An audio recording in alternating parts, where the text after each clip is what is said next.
ನಾನು ಇದಾದ ತಕ್ಷಣ ದೆಹಲಿಯಲ್ಲಿ ಅದರ ಮುಖ್ಯಸ್ಥರನ್ನು ಭೇಟಿ ಮಾಡಿ ಒಂದು ಮಾತು ಹೇಳಿದ್ವಿ. ನಾನು ನನ್ನ ಜೊತೆಲಿ ಇದ್ದಾರೋ ಬುದ್ಧಿವಂತರು ಇನ್ನೊಂದು ಇಬ್ಬರು ಇದ್ವಿ. ಒಂದು ಮಾತು ಹೇಳಿದ್ರಿ, ಇವೆಲ್ಲವೂ ಫೇಕ್ ಅಂತ. ಸತ್ಯ ಎಷ್ಟೇ ಕೈಯಾಗಿರ್ಬೋದು, ಸತ್ಯ ಇರ್ತದೆ.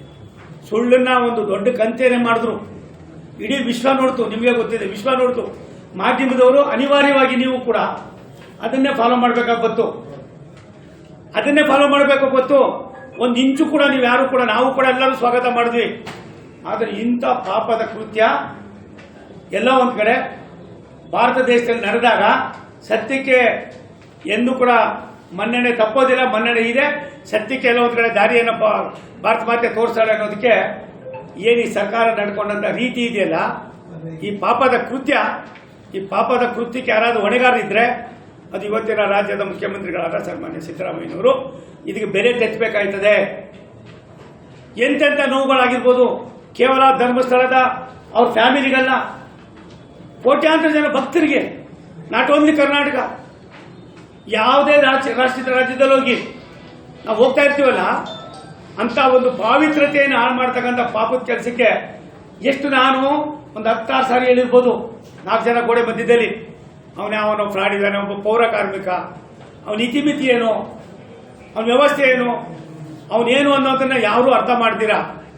ಯಾರ್ದೋ ಕೋಮುವಾದಿಗಳ ಮಾತನ್ನು ಕೇಳಿಕೊಂಡು, ಲೆಫ್ಟಿಸ್ಟ್ ಮಾತು ಕೇಳಿಕೊಂಡು ಇಂಥ ಕರ್ನಾಟಕದ ಜನರ ಮನಸ್ಸನ್ನು 6.5 ಕೋಟಿ 7 ಕೋಟಿ ಜನರ ಮನಸ್ಸನ್ನು ನೀವು ಕೆದಕಿದ್ದೀರಲ್ಲ, ಇದು ನಿಮಗೆ ಮುಂದೊಂದು ದಿನ ಅಲ್ಲ, ತಕ್ಷಣಕ್ಕೆ ನಿಮಗೆ ಇದೇ ಬಗನಿಗೂಟ ಆಯ್ತದೆ.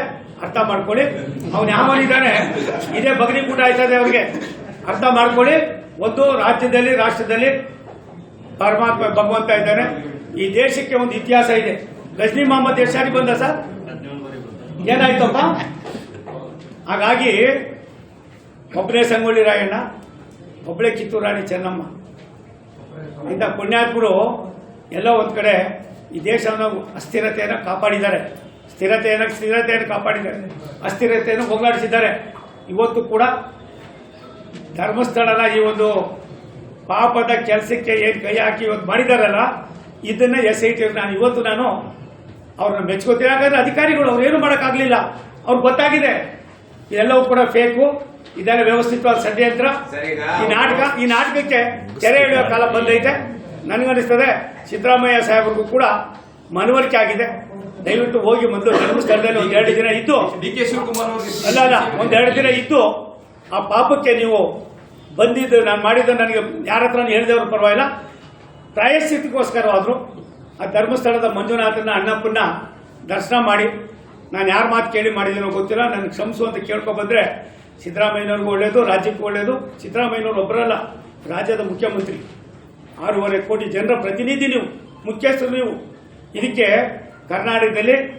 ಕರ್ನಾಟಕರ ಭಾವನೆ ಏನಿದೆ, ನಮ್ಮ ಸುಳ್ಳು 1000 ಸಾರಿ ಹೇಳಿದ್ರು ಸುಳ್ಳು ಏನಿದೆ, ಆ ಸುಳ್ಳೇ ಆಗಿದೆ. ದಯಮಾಡಿ ಕೂಡ ತಂದೆ ಗೋವಿಂದರಾಜನಗರ ಅನ್ನೋದು ಇವತ್ತಿನ ಮರಿತೀನಣ್ಣ, ತುಮಕೂರು ಅಂತಾನೆ ಹೇಳ್ತೀನಣ್ಣ, ದಯಮಾಡಿ ಕ್ಷಮಿಸ್ರಪ್ಪ. ನಮಸ್ಕಾರ.